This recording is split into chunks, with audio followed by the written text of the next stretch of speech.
of the Earth. We want the students to realize that we're studying astronomy, the study of outer space, astro, meaning the study of stars, and these are our 3 points. So we're studying about the stars, we're studying about the Earth in space, and also about astronomers. So we're reviewing with that and the text that you have. So again, we're using the text, we're reading the text, we're talking with the students, we're eliciting the answers, and then the pictures are reinforcing. The stars, the astronomer, and Earth. And we move on to the next one. Probably the most important part of the lesson is the purpose for listening. What are you going to do as a student, as I, the teacher, am reading to you today? And our purpose for listening in this particular lesson is that the part of the air and clouds that look blue during the day and is close to Earth is called the atmosphere. We want to know there are 2 parts here. There's the atmosphere, and the part that's very far away and sometimes looks black is called outer space. So we want students to be listening as we're reading, to be able to tell what would you see in the atmosphere and what is really in outer space. And they're going to be asked to do some work with that as we progress through. That is our purpose for listening today. And then we begin the lesson. And you'll notice that as I scroll through these different slides, the lesson has been left as it is. We have not placed text on here. We've not added much of anything until we get right to the very end where we're reinforcing 2 vocabulary words. And there's a reason for that.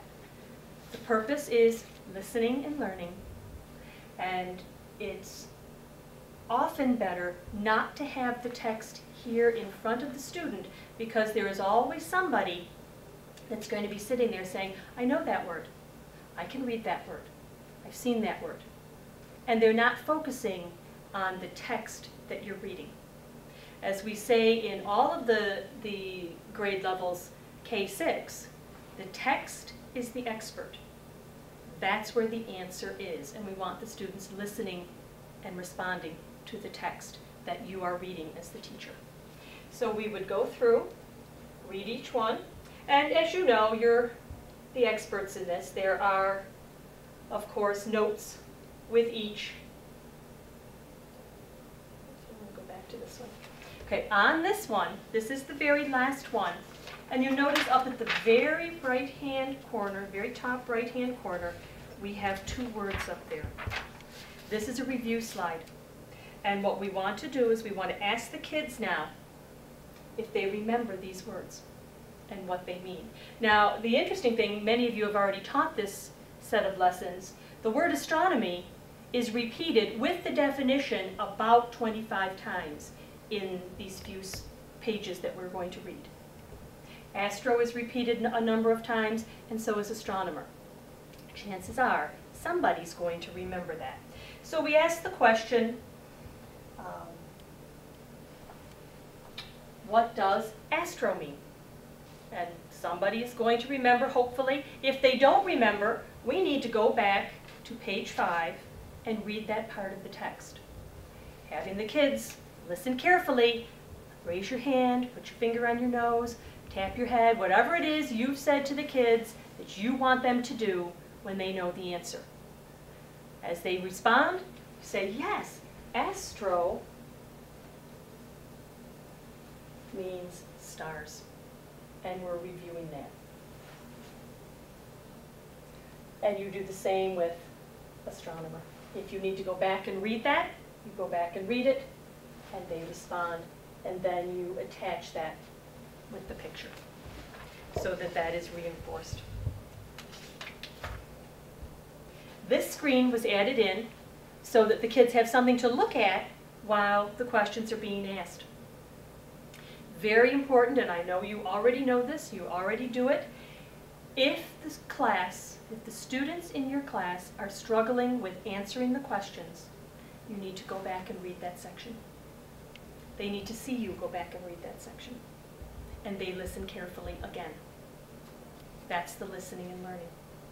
So we go through and we ask the questions.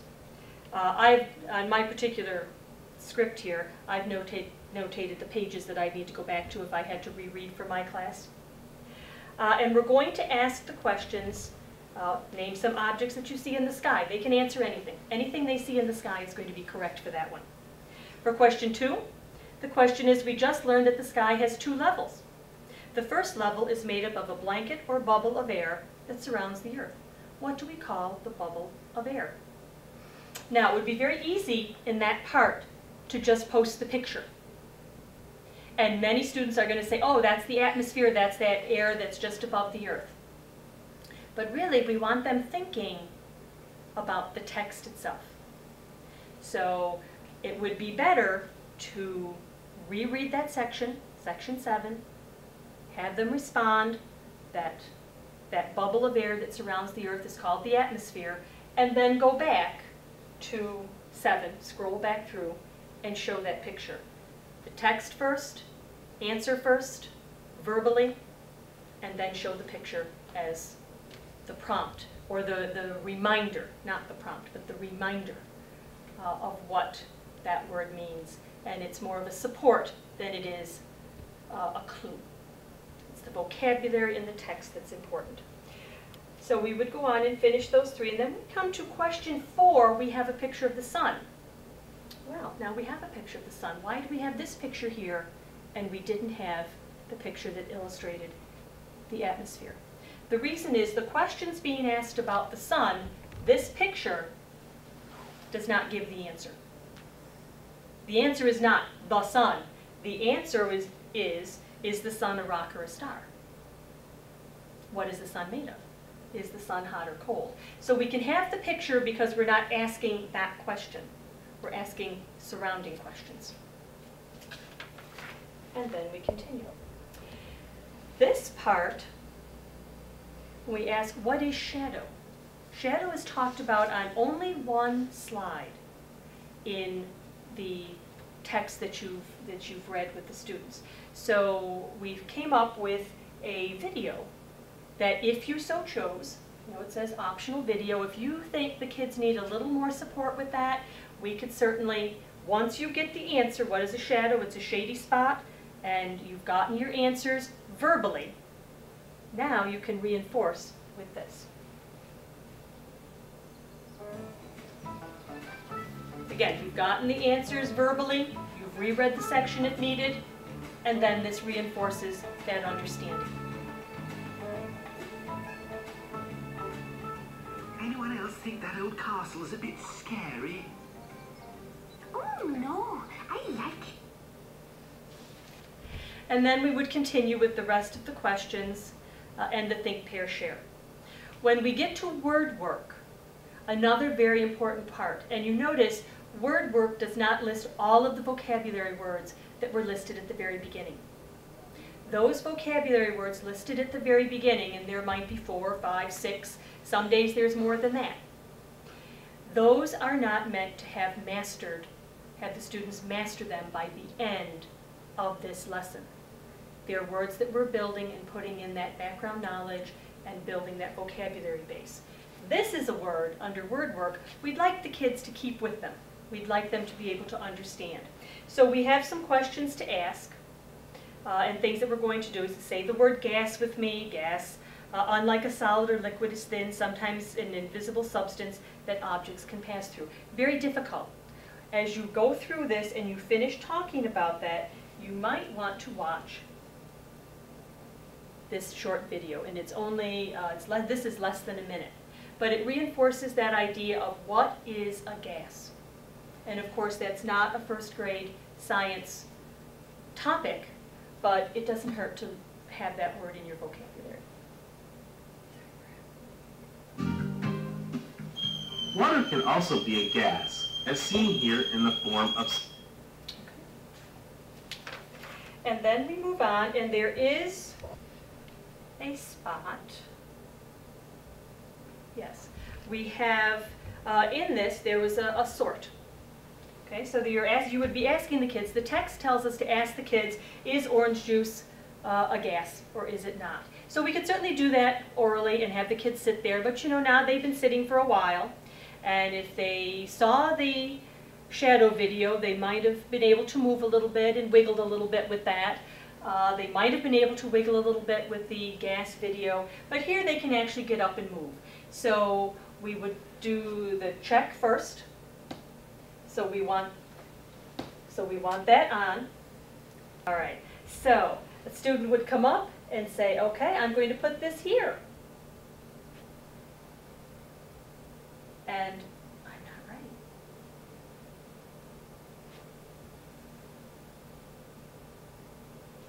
There, I made a mistake on the first one, but I'm okay now, I understand now. So I might come over and take the bricks, and move the bricks up. And that's correct. So a little bit more interactive for the students. Certainly we could do it many, many ways, but this is one more way that the Smartboard can help us and help the students connect to that. And that is the end of the first part of the lesson, the 1A. Right, so the lesson would then end there with that. Later in the day, we continue with the extension activities. And the extension activities for later in the day, in this particular domain, the students are going to create a space journal. And the first thing they're going to do is draw a picture and draw what they see outside their window, or if it's, you know, the weather is nice that day, they go outside and they look, what do they see in the sky? Do they see the sun? Do they see rain? Do they see clouds? Do they see an airplane? Do they see the sun? Is it early enough in the morning that they still see the moon? I hope not, but they might.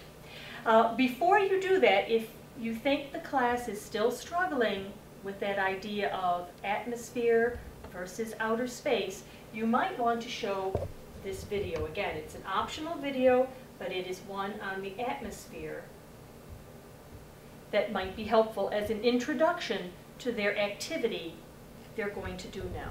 So they would watch this, they would then draw their picture and circle the items that are actually in outer space.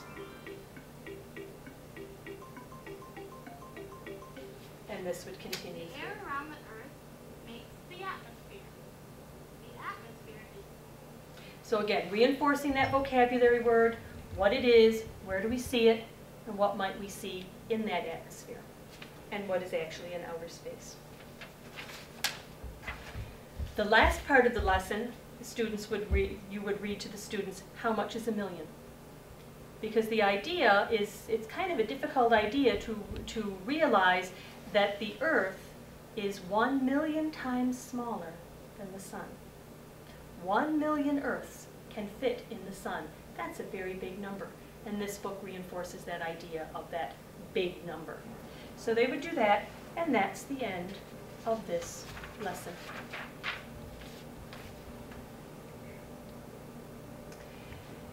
Additional activities, there are the iPad extension, there are some apps that could be used for that, and the IT department is in the process now of looking through those to see what is available for us to use.